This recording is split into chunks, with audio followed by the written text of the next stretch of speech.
হরে কৃষ্ণ হরি বলে সুদীগর ভক্তমণ্ডলী সকল ভক্তবৃন্দে শ্রী রাঙ্গারাতুল চরণে আমি একদমই শতকোটি দণ্ডবোধ প্রণাম ভক্তি গ্রহণ করবেন। হরে কৃষ্ণ।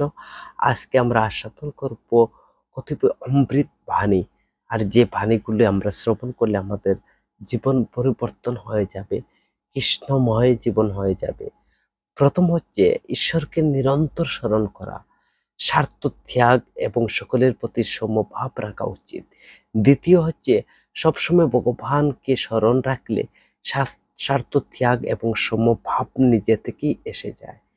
তৃতীয় হচ্ছে যদি বলা হয় যে সব বিষয় ভগবানের স্মরণ কি করে হবে, এর জন্য এটাই বোঝা যায় যে সবসময় ভগবানকে স্মরণ করার মতো আর কোনো জিনিস নেই। ভগবান স্মরণের যে সময় বন্ধ হয়ে যায়, সেই সময় যদি প্রাণও চলে যায় তো খুব দুর্গতি হবে। চতুর্থ হচ্ছে পরমাত্মাকে পাওয়ার সর্বশ্রেষ্ঠ উপায় হলো পরমাত্মার নাম জপ করা, তার স্বরূপের ধ্যান করা।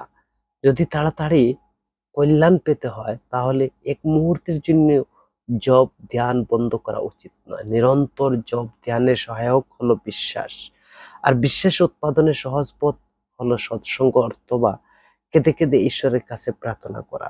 তিনি সমর্থ, তিনি সবকিছুই করতে পারেন। পঞ্চম হচ্ছে যুগের দ্বারা, ভক্তির দ্বারা অথবা জ্ঞানের দ্বারা যেভাবেই হোক অজ্ঞানতা দূর করে জ্ঞান প্রাপ্ত করার প্রয়োজন আছে। সেই জ্ঞান ভক্তি থেকে হতে বা জ্ঞান মার্গে সাধন হতে পারে। ষষ্ঠ হচ্ছে যে কাজের জন্য আমরা এসেছি তা সম্পন্ন করাই হচ্ছে সর্বশ্রেষ্ঠ যথার্থ কাজ। আমরা এসেছি পরমাত্মা প্রাপ্ত করার জন্য, প্রথমে পরমাত্মা প্রাপ্ত করে নিতে হবে। অন্য কোনো দিকে তাকাবার প্রয়োজন নেই, অন্য কোনো কাজে এক মুহূর্ত সময় দেওয়া উচিত নয়। 7 নম্বর বাণী হচ্ছে কালকে কোনো ভরসা নেই, পর মুহূর্তে কি হবে জানা নেই। এই জন্য তাড়াতাড়ি তীব্রতার সঙ্গে সাধনার সাফল্য অর্জন করার উচিত। সর্বশ্রেষ্ঠ সাধনা হলো পরমাত্মার নাম জপ করা এবং তার স্বরূপের ধ্যান করা। যে নাম স্বরূপের রুচি আছে তার জপ ধ্যান করতে হবে।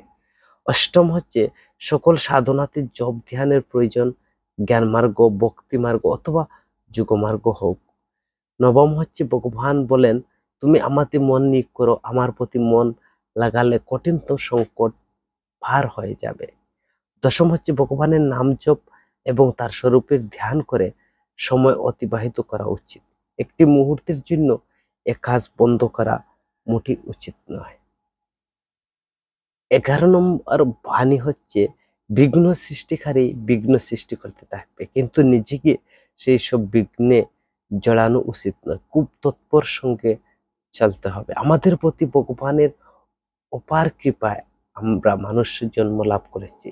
এত কৃপা লাভ করেও যদি আমরা ভগবত প্রাপ্তি থেকে বঞ্চিত হই তাহলে আমাদের পক্ষে লজ্জা, আমাদের দুর্ভাগ্য। তুলসী দাস তিনি বলেছেন যে এমন সুযোগ পেয়ে ভগবানকে লাভ করতে পারেনি, সে মূর্খ, নিন্দার পাত্র। সাধু মহাত্মাদের কাছ থেকে পরীক্ষা করবার জন্য যাওয়া উচিত নয়, আর পরীক্ষা হতে পারে না। যার সঙ্গ করলে ভালো গুণ হয়, ভালো আচরণ হয়, তার সঙ্গ করা উচিত। নিজের কাছে তিনি তো মহাত্মা। কারো অবগুণের দোষের দিকে মন দেওয়া উচিত নয়, তা নিয়ে আলোচনা করা উচিত নয়। প্রশ্ন হচ্ছে যে কাকে শ্রদ্ধা করা উচিত? যার মধ্যে স্বার্থ নেই, অহংকার নেই, যার মধ্যে সমতা আছে, যার মধ্যে পক্ষপাতিত্ব নেই, যার চেষ্টা অপরের ভালো করা, সেই মানুষকে শ্রদ্ধা করা উচিত। আর শ্রদ্ধা থাকা চাই পরমাত্মা, শাস্ত্রে এবং পরলোকে। মানুষকে বিশেষ করে তার স্বভাব সংস্কার করতে হবে। স্বভাব ভালো হলে আচরণ নিজে থেকে ভালো হয়ে যায়। অন্তঃকরণে যদি বৈরাগ্য আসে তাহলে মন ইন্দ্রিয় বশ করা সহজ। বৈরাগ্যপূর্বক মন ইন্দ্রিয় সংযত করা ভালো জিনিস। বৈরাগ্য মুক্তি দানকারী। ভক্তি মার্গ এবং জ্ঞান মার্গ দুইটি ভালো পথ। তুলনামূলকভাবে ভক্তি মার্গ সহজ, এই থেকে পতনের সম্ভাবনা কম। বৈরাগ্য কাকে বলে?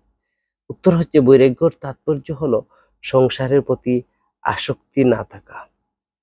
নিবৃত্তি কাকে বলে? সংসারের বস্তুগুলোর প্রতি প্রবৃত্তি না হওয়াকে নিবৃত্তি বলে।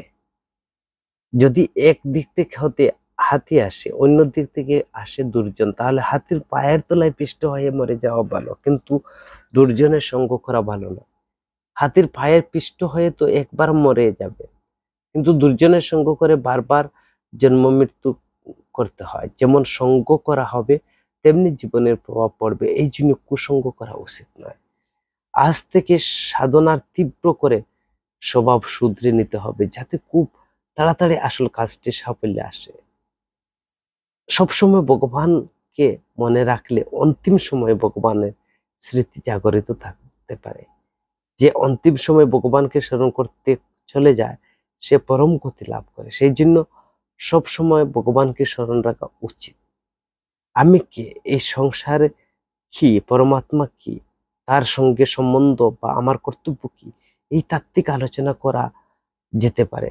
এই চিন্তা করে নিজের কর্তব্য তৎপরার সঙ্গে অটল থাকতে হবে। পরমাত্মার কাছে প্রার্থনা করলে তিনি তার শক্তি দিতে পারেন, মুহূর্তের মধ্যে অসম্ভবকে সম্ভব করতে পারে। ভগবানের স্বরূপকে বারবার মনে করে মুগ্ধ করে দিতে পারে। ভগবানকে পাওয়া যায়, মহাত্মাদের পক্ষে এই কথা বলাই যথেষ্ট। সাধকের উচিত এই কথা শুনে ভগবানকে পাওয়ার জন্য তৎপর হওয়া, অন্য কোনো দিকে দৃষ্টি না দেওয়া। ভগবত প্রাপ্তির সিদ্ধিগুলি হচ্ছে বিঘ্ন স্বরূপ। যিনি কঠোর বৈরাগী মানুষ, তার সাধনা তীব্র হয়ে থাকেন, এই জন্মে তার ভগবত প্রাপ্তি ঘটে। তা না হলে অন্তিম সময় তো হবে না, এতে কোনো সংশয় নেই। কিন্তু যার সাধনা শিথিল, তার কল্যাণে কোনো নিশ্চয়তা নেই। পুণ্য ধর্ম করা উচিত নাকি উচিত না, পুণ্য ধর্ম করা উচিত, কিন্তু লক্ষ্য এক থাকা উচিত।